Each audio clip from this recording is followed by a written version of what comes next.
Commence primary ignition. I'm just not the hero type, clearly. What a piece of junk.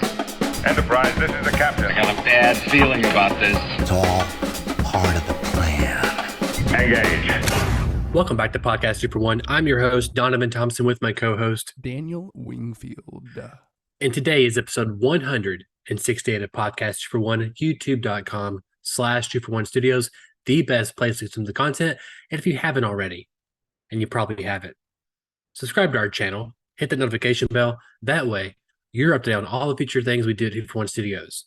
And if you didn't know, and you probably didn't, we are sponsored at Kapow Comics, located at 4047 East Kill Avenue in Sherwood, Arkansas. That they have comic books, collectibles, graphic novels, and of course, special guest appearances throughout the year. Kapow. Daniel, it's episode 168. Had a small hiatus. We've had some theater hijinks. We've had other things happening, kind of stopping some reviews from some important things that we know the listeners care about. All three of them. I was 40 minutes into Indiana Jones when someone pulled the fire alarm. I mean, the universe does not want us to be putting out regular episodes this last month. That much was clear. Nope. And to make up for that, I saw it twice. So what we're going to do is a review, but you're just going to review it by yourself though. So what you're going to have to do is record it twice and ask all the questions as one of yourselves and then pause for 5 minutes. And then your other recording will be you answer, but exact same format. It's just you and both squares. Yeah. That was I've already started working on it, honestly. Great. I want to, can I see a draft by tonight? Okay. Sure. Yeah, our listeners love us. They're like, man, this is great stuff to listen to. Great content. Great content. Okay, yeah, but so we're talking Secret Invasion this week, guys. We're talking like the first 3 episodes, I think the first half of this limited series on Disney Plus. I think, Daniel, I can't quite recall. I think this is the first thing from Marvel Studios on Disney Plus this year. I can't think of another show. We had Ant-Man, then we had Guardians, and now we have Secret Invasion. I think that's all we've had so far. I think you're right, but that does a strange statement when you think about it. Like it's the only one this year, and we're already in July, which is it's the only one. And also what's so far. We'll talk even also about the way things are going to kind of roll out with the writer's strike and even SAG-AFTRA potentially going on strike, and some of the rumblings that have even happened as of this recording. And we may have some more gaps. But for Secret Invasion, I know you just caught up to these first 3 episodes. And real quick, I want to get your thoughts and feelings on this show and where you're at with it so far.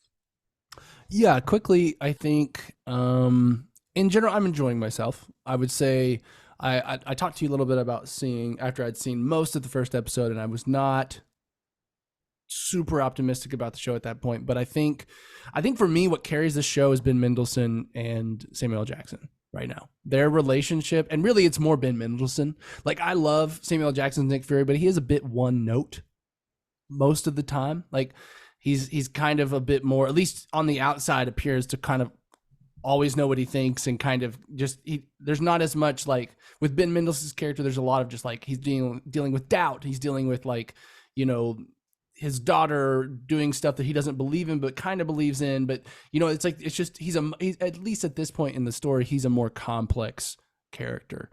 But yeah, I mean, I think at the end of the day, I still think the best version of the story is a 2-hour movie and not 6 episodes. I think there's just, and this has been a common theme with Marvel shows, there's just a lot of what I'd call meandering storytelling, where it does not feel like they're in a rush to get you somewhere cool. It feels like they've got time and they've got to fill it. And so we get these like long conversations between 2 characters that go on too long, or like just things like that are just below what I think the source material or like the idea deserves, right? I think the idea of a Secret Invasion story could be so much cooler than what they're necessarily doing with it right now. But like I said, I mean, I think this show has maybe convinced me that Ben Mendelsohn's one of my just favorite actors right now, period. Part of it's just his voice. It's just so gravelly and like, it's just pleasant to listen to.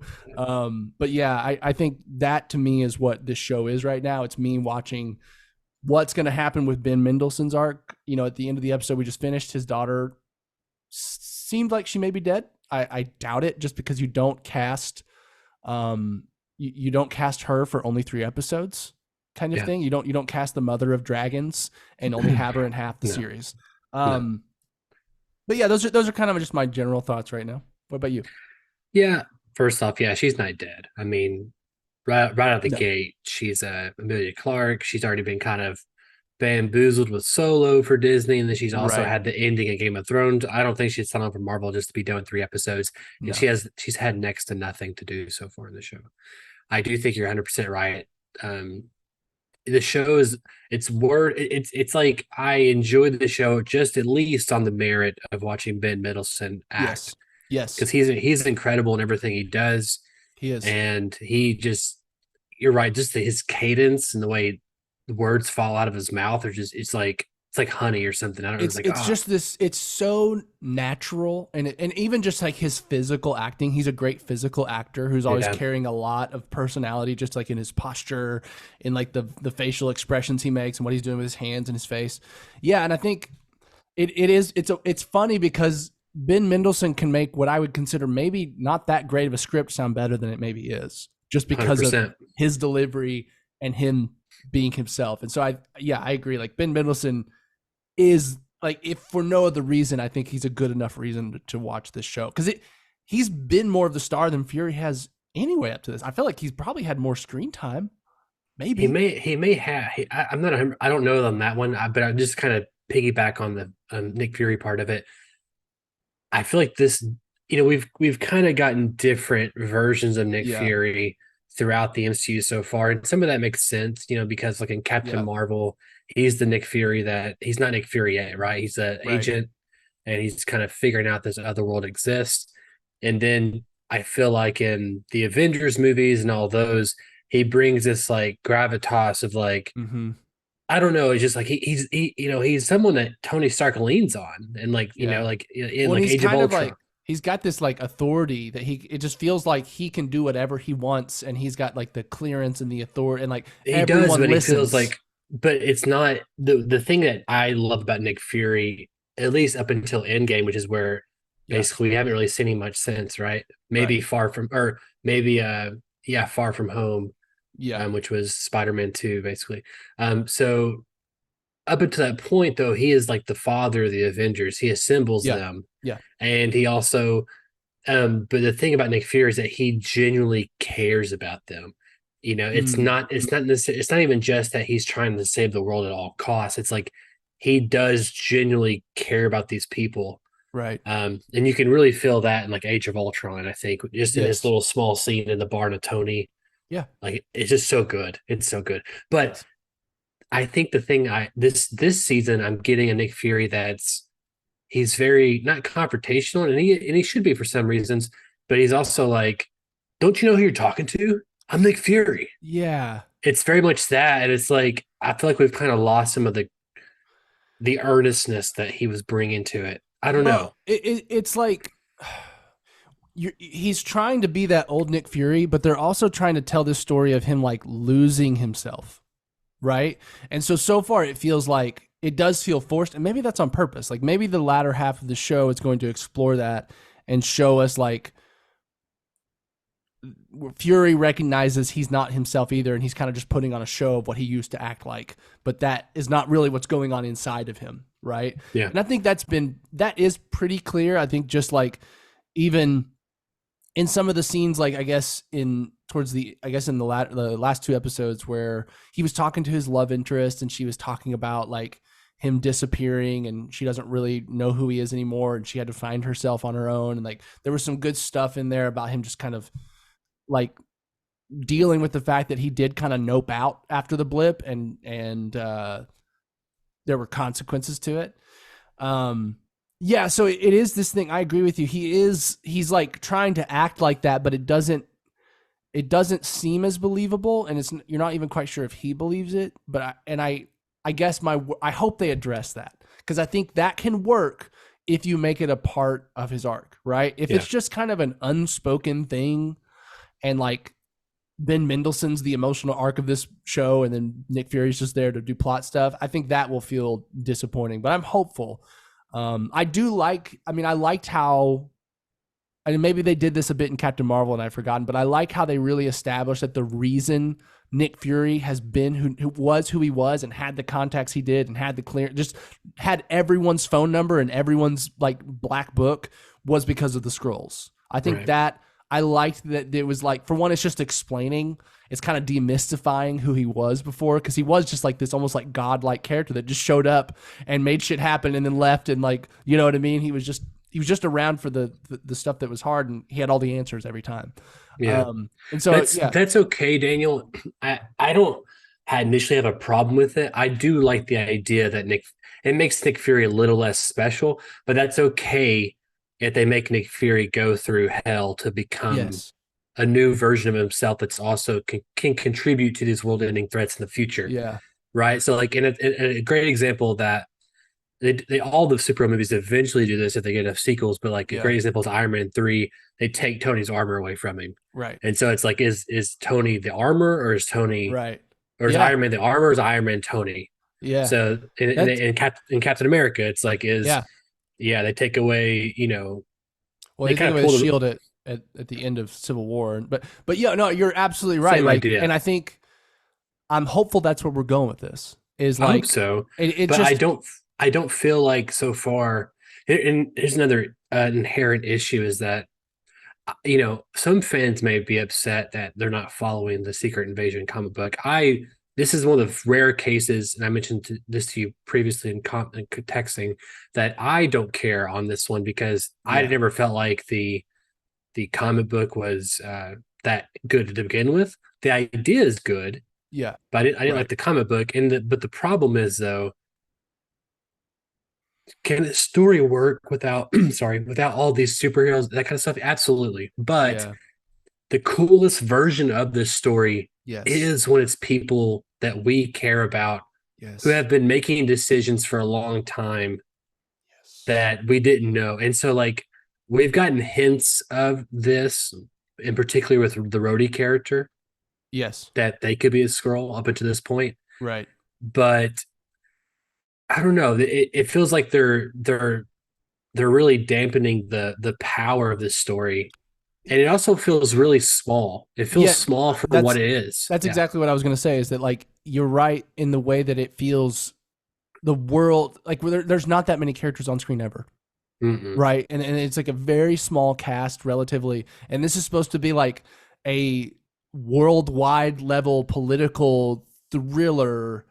Like, you're right, it does feel small, and that's not, and that I think that is even where I'm like, this is why it should have been a movie, right? Because you can you can concentrate all of that money and all that time into something that's solid for 2 straight hours, instead of this like, there's good stuff here, right? I think this is not at least for me, a She-Hulk or a not yet. And I it would have a hard time. I like She-Hulk to that end. Level, but you know what, or like even Miss Marvel, like, or even like Obi-Wan going to Star Wars. Like, it's not this kind of series where I'm like, wow, like all I can see is the wasted potential. Like, there is wasted potential in this idea, but there is enough goodness with the characters they do have, because they have really strong actors here.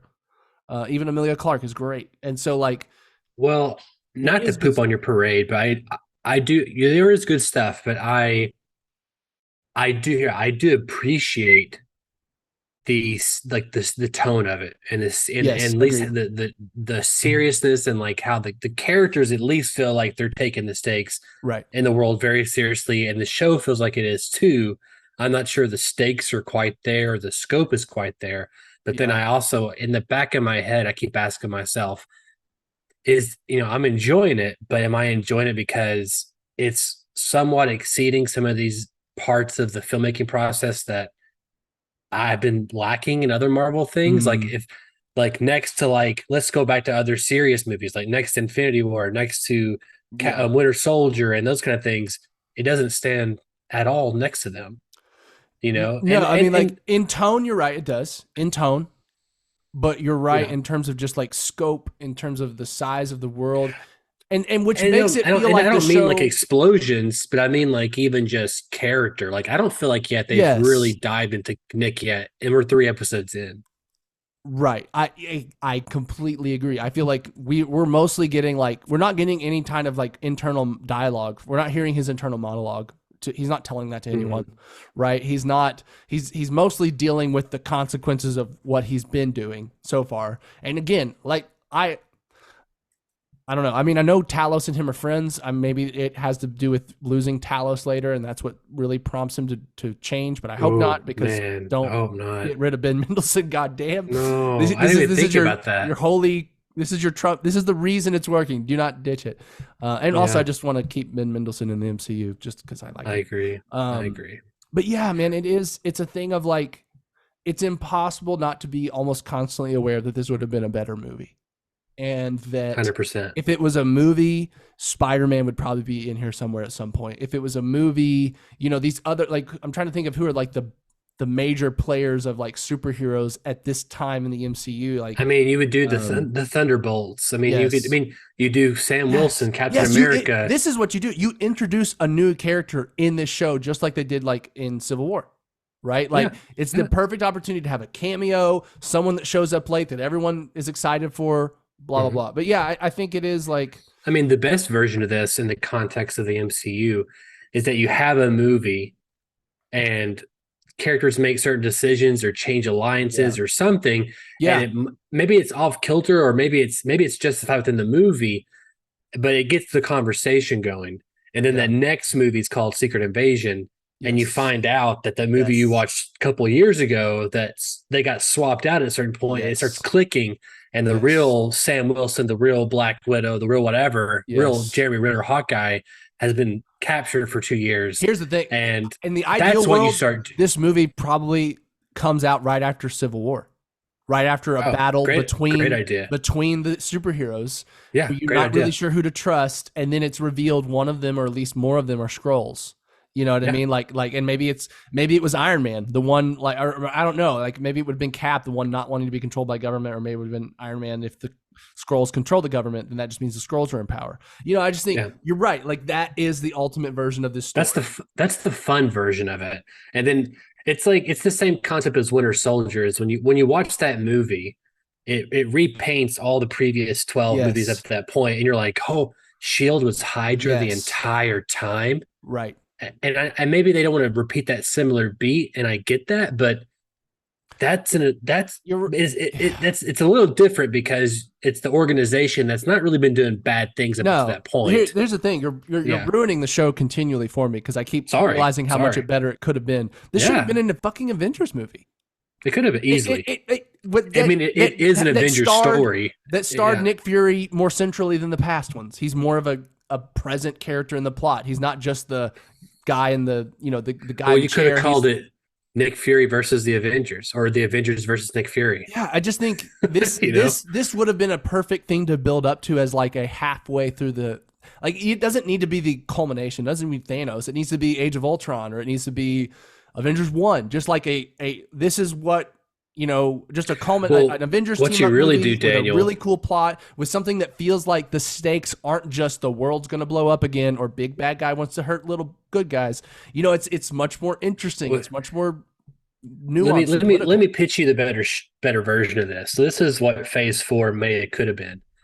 It could have been Secret Invasion, right? Lead up to Secret Invasion, and then the government, or the human population, maybe not the government, they don't trust superheroes anymore because half of them been aliens. Right. The Avengers disband. The government creates the Thunderbolts that are all government controlled. Yes. And they're whatever. Yes.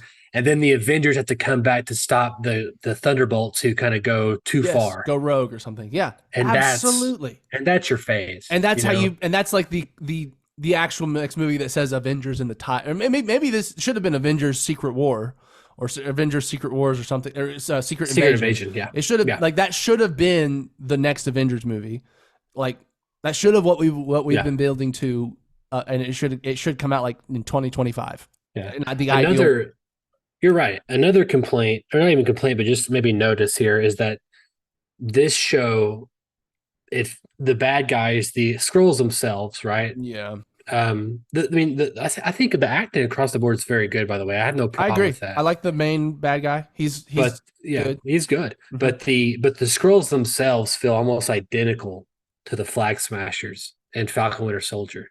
What's the difference? Mm, Almost in terms of like, yeah. there's Other some than their maybe end some game is to eliminate all humans. this But but like, what's the what are they doing differently? What are they? yeah, I you're mean, right. so we know they're building a Super Scroll, which is a Fantastic Four thing, and they're kind of changing what a Super Scroll is. Oh, really? We, yeah, I mean, if you looked at like I mean, the, scrolls are already super powered compared to humans, right?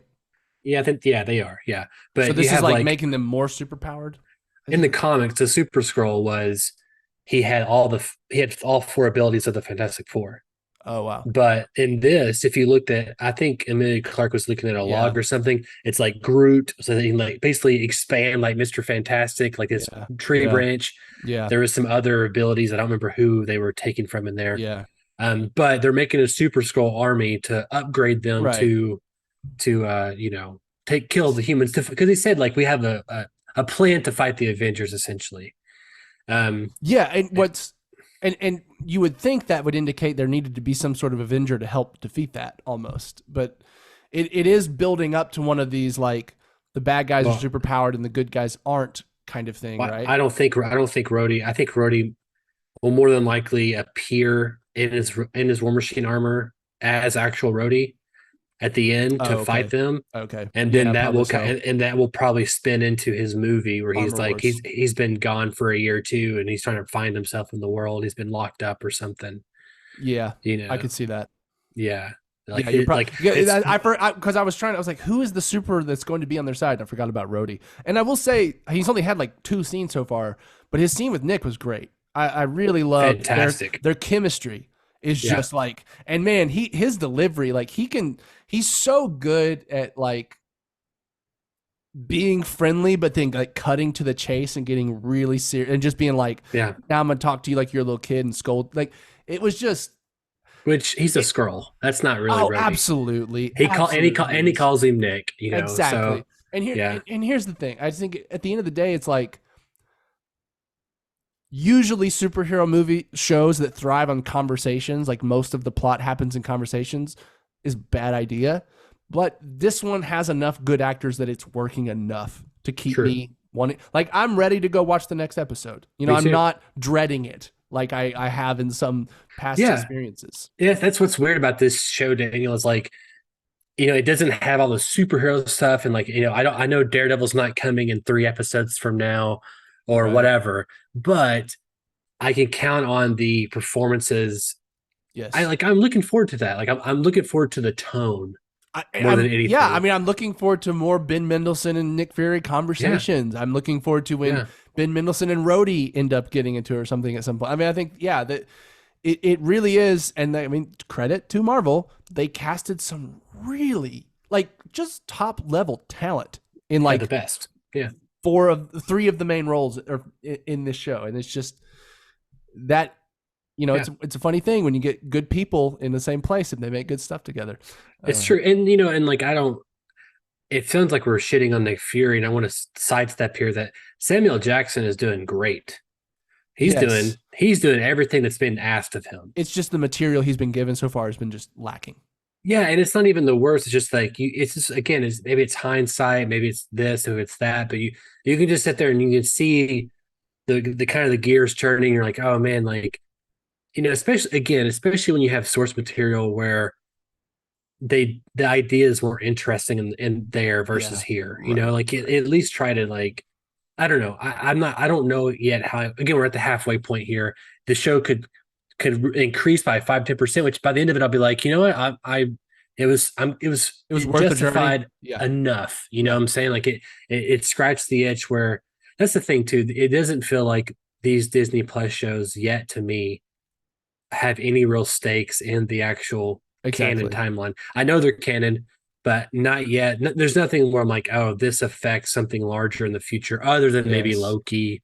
But but you're right. I mean, the Loki moment was the only time I think any of us that have been really plugged into this. And I'll give credit to WandaVision. I mean, I think we were all really excited. We were, but Well, it didn't Vision has matter not. for the next movie. You're right, but Vision could come back in some cool. I mean, I'm sure White Yeah, Vision I'm is sure, coming back yeah. in something Well, eventually cool, but yes, but I mean, like, it wasn't universe changing stuff. I mean, like, no. unlike it wasn't like the MCU is flipped on its head now, and even then, like Loki's, it did that, but the universe kept going in the way it's functioned, and we haven't You're either right. cut up to that point yet, or we haven't seen You're the right. ramifications You're of that yet. WandaVision, the writers of Doctor Strange didn't even ever watch WandaVision. I know. Don't remind me. Yeah, it's wild. That's wild. It is wild. Yes. But I just, that being said, I am still enjoying this show. I just I hope that the end is justifies the means. Yeah. And here's another thing too. It feels like this show it's playing it safe.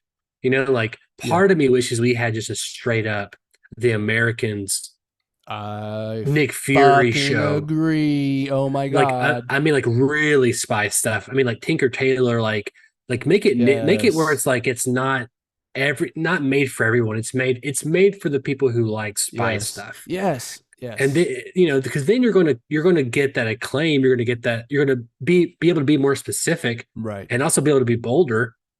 And then the people like the MCU, like only probably a tenth of them are going to like hardcore spy movies, Sure. but that tenth is going to talk about it. That tenth is going to give it a praise, and then they're going to I'm like. That's what you do. And you do it right. It appeals to everyone anyway. I mean, Winter Soldier is a espionage spy. Yeah. Thing. But that one, it's a spy movie, Condor, but mixed with superheroes. I'm talking about like just true spy, true spy stuff. And to me, that is like that's the way you keep this genre going. Is that you break it into subgenres, you nail them, and you take risk, especially if you're on Disney Plus, And you want to be in the conversation. You want to be able to get.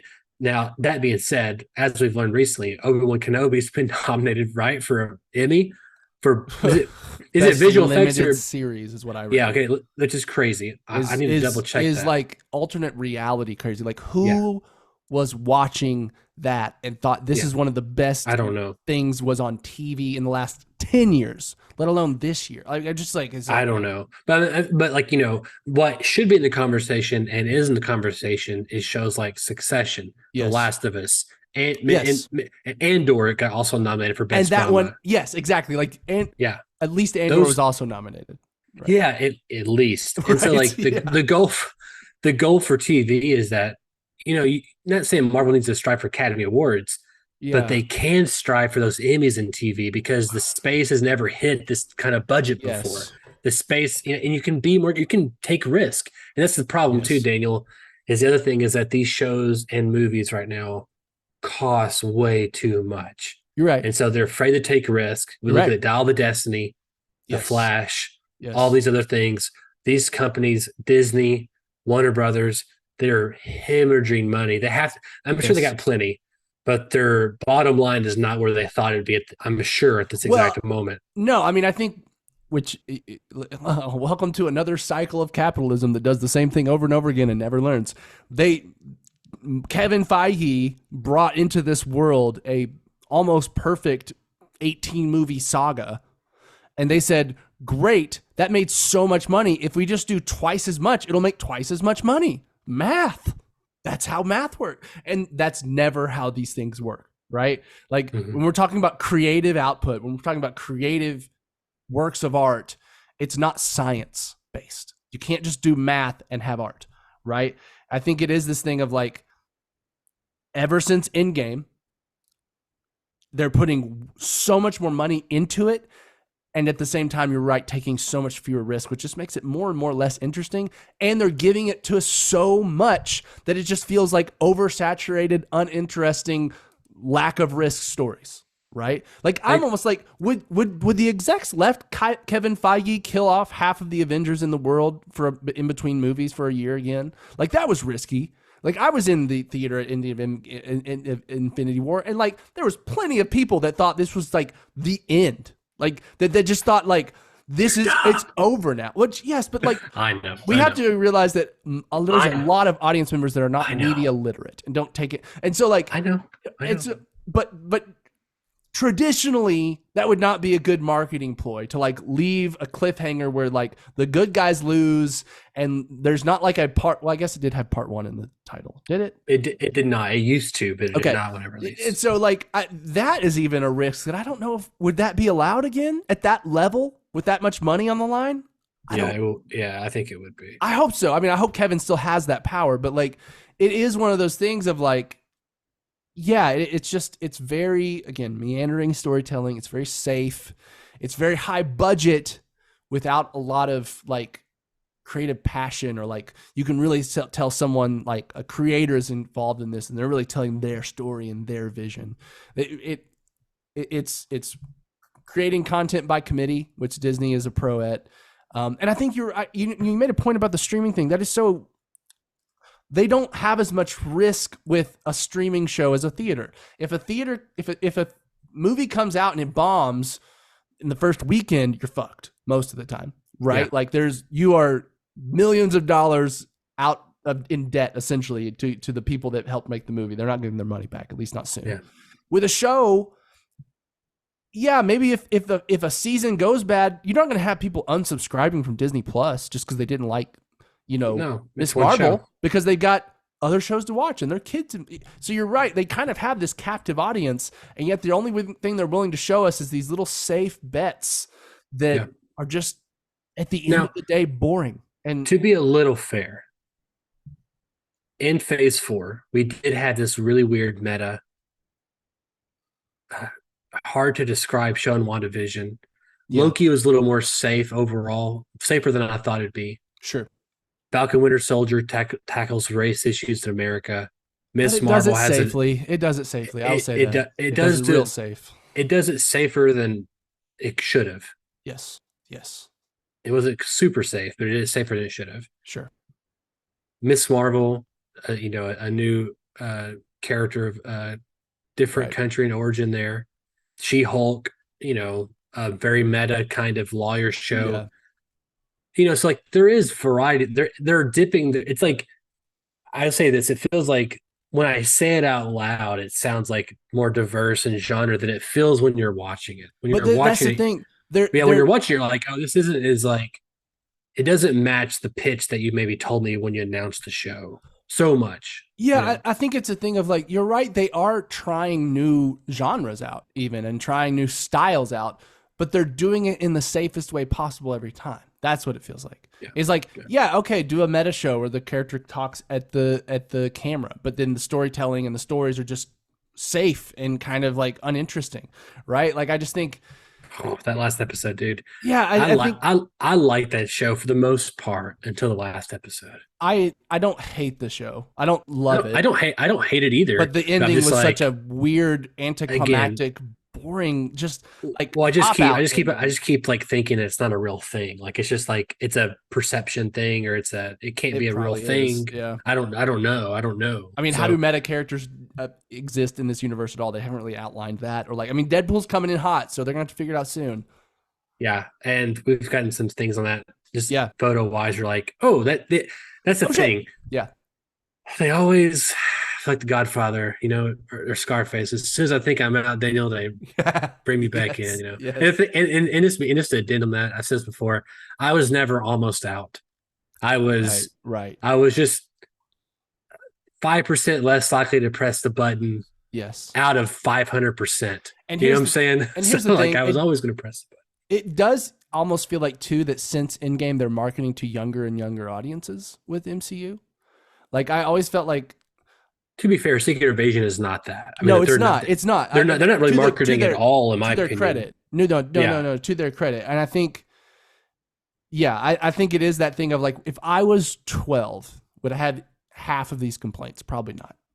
Probably wouldn't even be aware of them. Dude. Would probably be just sucking the Marvel teat. You know what I mean? Just give me more. Dude, both. I'd have both, baby. Both in both hands. Double teat. And so it's like. We're just part of this is that we're adults and we want the kid shows to still apply to us. And we're getting older, and we're getting, unfortunately, behind the scenes better at writing these kind of things. And so we're seeing the cracks and the foundations. We're seeing the flaws and like the execution of it. Yeah, right? And I think that's exactly. You ask a lot of people, you ask Kimberly, hey, did you like that movie? Oh yeah, it was fun. Like, why was it fun? I don't know, it was. And because you're I like, had okay. dopamine in my brain while I watched it, like that. Yeah, If you like boil it there's down to yeah, it, and that's fine. And that's the yeah. people that they're trying to get to buy tickets, Sometimes I wish I could still do that. Oh, dude, Like, oh man, I wish I could. I was telling Kimberly, like, here's how bad Endgame affected me. I was sitting there, I was just sitting there on the couch and like getting sad. And I was like, I'll never get to experience Endgame like I did the first time I watched it, or oh Infinity War, yeah, whatever yeah, they are. And I'm like, and then The Dark Knight come on TV, and I'm like, oh yeah, look, oh man, The Dark Knight. And I was like, what a good fucking movie, yeah, 2008, and that was like yeah, 15 years ago. And I yeah. thought, man. It's like, you know what? One day, River is going to watch these movies for the Yes, first time. yes, absolutely. And that's wild to think about. Like, I've seen The Dark Knight so many times Yes, and talked about it so much, even on this podcast. And yes. I'm like, can you imagine? Like, can you? It's going to be uncomfortable for him because he's going to be watching that and then also trying to avoid my stares watching him. Are you enjoying it? Did we get you Yes. more Well, no, popcorn? no, right. Are you I've liking already the movie? listen. Yeah. I am. My son's 8, almost 9, and up to this point has shown very little interest in like superhero media, and that's fine because I don't want him to feel like I'm pressuring him, and then he decides to not like it because Dad's like trying to get me to like it. You know what I mean? Because that's my personality, and so Yeah. but I am like counting. Like I'm just like I cannot wait for the day. Maybe he'll be 12 or 11. I don't know when he's like, Dad, can we watch the MCU? And I'm like, all right, son, come here. We're gonna, like it's gonna be like a family tradition, starting Iron Man 1, baby. You know what I mean? And like, and Yeah. just starting the journey and experience it with someone who has fresh eyes for it. Like I feel like that's how I am And with then you'll so know many that things. Winter Soldier is coming. That Hulk is gonna Oh yes, that Hulk is gonna catch Iron Man from whenever Iron Man goes to the portal in Avengers. yes, There's so many little things that I'm always angry. There's so many little things that we lost yes. our minds. I'm getting chills talking about I it. know. Man. I know, and this is, I mean, like this is kind of how I am. Like, there's a certain joy to being a father. I think where it's like everything I love, I hope at least someday he will like experience once. Want to like? There's so many. Like this isn't the only show. Avatar: The Last Airbender. Me and my wife just finished watching that and Korra all the way through again. My second time, her first. That's high on the list. Like I'm just telling. There's just that is true. I think rewatching it with our children will be pretty close, especially if our children are enjoying it as much as we did. That'll be pretty close to like what it was like the first time. Just it will feel special. I know it will that. be. It'll be special in a different. Like I look forward to making those kind of movies with like your dad made with you with movies. Yeah. With these movies and like my dad with Star Wars and stuff like that. Like Sure. Like I'm still gonna show him Star Wars, but this is my Star Wars. These are the movies that came out when I was young and took the world by storm and everyone was talking about and changed movies forever. You know what I mean? Like, yeah. The thing I'm afraid of, I've had like a lot of bad thoughts about this, like wake up in a cold sweat kind of thing at night. Is like, what if River accidentally goes to a friend's house and watches one of them out of order because they don't know what they're doing. And they're like, that's the kind of stuff that I worry about, Daniel. What I worry about is like, he's like 11. I'm like, Reese, you want to watch the MCU? He's like, I already watched it. Like, when? It would destroy me, Daniel. When? I would cry on the spot if that happened to me. Yeah, no, I hear you. I would lose it, man. Okay, well, last little bit, and we'll have to talk about this. It's more about information, but there's some reports coming out from like some potential sources on the writer's strike and also the SAG-AFTRA strike. And some of these reports, and take this as you will, audience, is that some of the executives are kind of saying they're going to kind of wait it out all the way to October to kind of wait until they're basically. And they said like wait until they're homeless, and which already makes you feel like, man, what dirt that's bags. horrible. What dirt bags, right? And so the way that affects the MCU obviously is a lot of this stuff is going to be pushed down the line, right? So like you're going to get all these shows and TV shows, all these things, just a couple years further than we thought we were, which sucks as the fan, but also maybe we'll get some reflection on the properties and maybe they can kind of come back with a vengeance. If there's one thing they haven't spent enough money and time on, it's the writing for most of these shows. Right, like the production budget's there, the actors are there, but sometimes the writing is just bad. The fear also is we're getting a 2008 to 2010 repeat fear era where shows were written quickly before the writer's strike, or things were still filming during the writer's strike, and X, Y, and Z, and basically movies like Revenge of the Fallen, all these other kind of things are kind of lauded now as like culturally they're not as great as they could have been. That's like the general census, right? Right. And so like even Quantum of Solace from James Bond, all these movies during that time period. So it may hit us worse with the MCU. I don't know, but it feels like there was changes being happening before the writer's strike happened. Yeah. And like the foresight to say, hey, Armor Wars needs to be a movie and not a TV show. Yeah. So maybe we'll find. I don't know. I'm curious. Again, we're halfway done with the season. I'm going to watch the other episode probably tonight or maybe tomorrow morning. Yeah. And I'm happy to see it. Last thing I want to say, Daniel. Oh, go ahead. I was just going to say, I mean, like, this is one of the only periods right now where I'm actually happy I'm not a writer yet, like a working writer. Like I'm happy I'm not having to find in between jobs for months and not knowing when I get to actually do my dream job or like what I'm actually good at again. You know what I mean? Like it's like, I'm just like, usually most of the time I'm like, man, I just wish I was writing all the time right now and like full time. And now I'm just like, no, I'll wait till this is over. the things that they're doing every day on the front lines on the picket is going to impact us. And it will. They're the soldiers of our future. I fully expect that they're going to win they're going to win more than lose on this one. And I don't think that I think I mean, like the one trump card is that like at the end of the day, the CEOs have to answer to investors. And if they start losing too much money, the investors are going to say, you don't have a choice, make a deal. Right. Well, and also it's in their best interest to drop stories like that because now just like us, like purely and it could have been planted by either side, right? It could have been planted by it could have been the execs wanting to like be undermining and be like, look, let's threaten them. Or it could be people that are writing stories about executive words and saying, look, like basically trying to galvanize support for the strike. Because I've seen that come from this, like that people are like, this is fear mongering. Don't back down. Like, and I've seen it kind of galvanize people. So I'm almost like, who actually leaked this story? I don't know who it's benefiting more right now. We'll find out sooner rather than later. I think they're on day, oh man, it's a lot, 63 or 66 now. I don't know. Let's say how many days the writer's strike. And I do know that, like, the SAG strike that I think today they might be deciding on. I've seen some things that maybe I think at least this week they're deciding on. We're basically 2 months and a week and a half so far. So I think the last one is 3 months. And they can hold in solidarity. If it's like, you can't get us unless you get the writers back, which it helps that a lot of actors are writers. You know what I mean? Like that helps. Well, I mean, it's going to be it's unprecedented. I think it's going to be unprecedented is what the word is. Has there ever been a SAG strike? I don't know if there's ever. I don't think so. Yeah. So I know there's never been one, I think, at the same time as a writer's strike. Right. I don't know. Daniel, how can our listeners write into us? Listeners, you can write into bit.ly/241mail and let us know what you are thinking of Secret Invasion so far.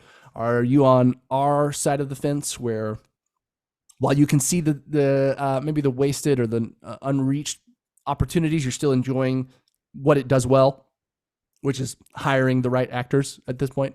Or are you totally on board? Are we missing something? Is this scratching the itch that Winter Soldier gave you and you don't need anything else from it? Let us know at bit.ly/241mail. And listeners, if you can't write us in our Bailey, you can always find us YouTube in the YouTube comments below, youtube.com/241studios, the best place to consume the content. Daniel, maybe we need to do like a writer strike catch up industry talk soon. Yeah. Yeah, I was going to throw in. There's been several SAG strikes. It looks like in the 80s and in the 70s as well. So, but yeah. It's 160,000 union members across all of the departments in SAG-AFTRA. Which is way more than WGA, right? I mean, WGA is way smaller. I think it's like 11,000. I could be wrong, or 16,000. Which is wild. It doesn't seem like it should be that small. It makes me feel better, honestly. Yeah. No. Right. Is that bad? No, I get it.